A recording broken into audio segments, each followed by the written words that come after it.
নবাবগঞ্জের কৃতি সন্তান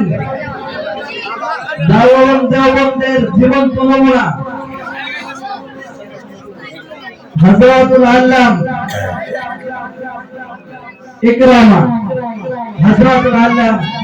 ইকরামা সাহেব দামত বরকাতুহু।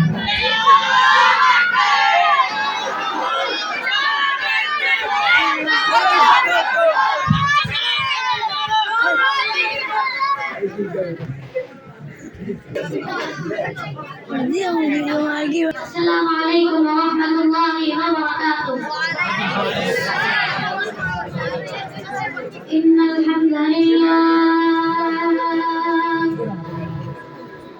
الحمد لله نحمده ونستعينه ونستغفره ونؤمن به ونتوكل عليه ونعوذ بالله من شرور أنفسنا من يهده الله فلا مضل له ونشهد أن لا إله إلا الله وحده لا شريك له أرسله بالحق بشيرا ونذيرا وداعيا إلى الله بإذنه وسراجا منيرا. أما بعد فقد قال رسول الله صلى الله عليه وسلم أعوذ بالله من الشيطان الرجيم. بسم الله الرحمن الرحيم. قل هو الله أحد الله الصمد لم يلد ولم يولد ولم يكن له كفوا أحد. صدق الله العظيم وصدق رسوله الكريم ونحن على ذلك من الشاهدين ومن الشاكرين. الحمد لله رب العالمين. সকল শরীফ বলি আল্লাহুম্মা সাল্লি আলা মুহাম্মাদ ওয়া আলা আলি মুহাম্মাদ কামা সাল্লাইতা আলা ইব্রাহিম ওয়া আলা আলি ইব্রাহিম ইন্নাকা হামিদুম মাজিদ. اللهم بارك على محمد وعلى آل محمد كما باركت على إبراهيم وعلى آل إبراهيم إنك حميد مجيد. আল্লাহ তাআলার দরবারে লাখ কোটি শুকর আদায় করছি যে আল্লাহ তাআলা আমাদেরকে সকল খারাপ কাজ থেকে বিরত রেখে আমাদেরকে এরকম দিনই মজলিসে আসার বসার কিছু কথা শোনার কিছু কথা বলার তৌফিক দান করেছেন। এর জন্য সকলেই বলি আলহামদুলিল্লাহ। আজকে আমার বক্তব্যের বিষয় হচ্ছে তাকওয়া। তাকওয়া কি? আল্লাহ তাআলার ভয় যে মনের ভিতরে ঢোকায় সেটাকে তাকওয়া বলে।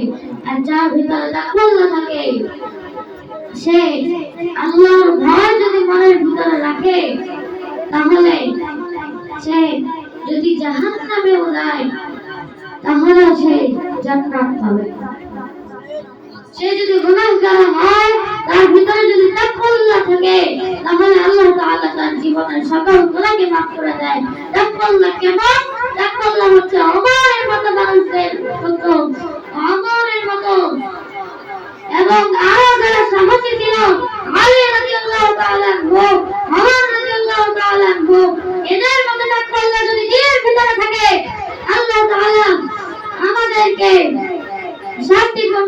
কান্না করবে। এমন একজন মানুষ ছিলেন ওমর রাদিয়াল্লাহু তাআলা আনহু। সকাল সন্ধ্যা নিজের হিসাব নিজের জীবনে নিতেন। মাগরিবের সময় একটি হিসাব নিতেন, সকাল থেকে মাগরিব পর্যন্ত কি করলাম, মাগরিবের পর থেকে সকাল পর্যন্ত হিসাব কি করলাম। যদি গুনাহটা অথবা খাতটা বেশি হয়, নিজের গায়ে নিজেই চাবুক দিয়ে আঘাত করতেন। সেরকম বৈশিষ্ট্যবান ছিলেন।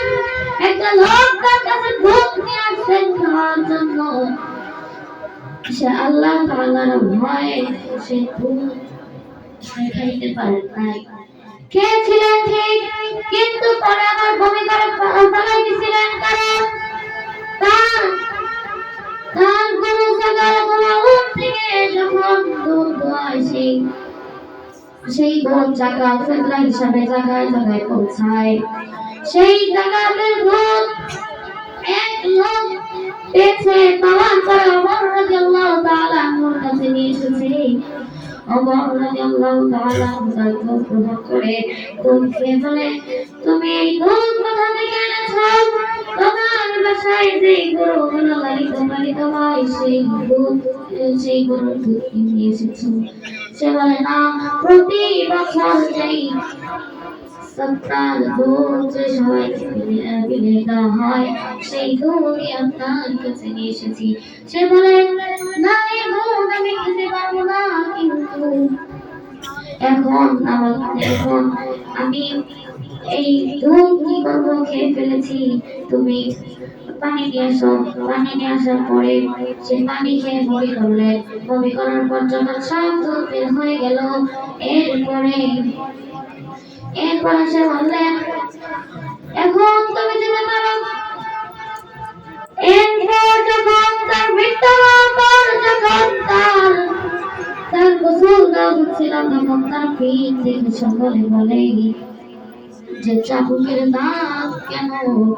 এরপরে তার আত্মীয় স্বজনের কাছে যখন জিজ্ঞেস করা হলো, তখন বলে, এই চাবুকের দাগ সেই দাগ যে সে নিজেকেই নিজে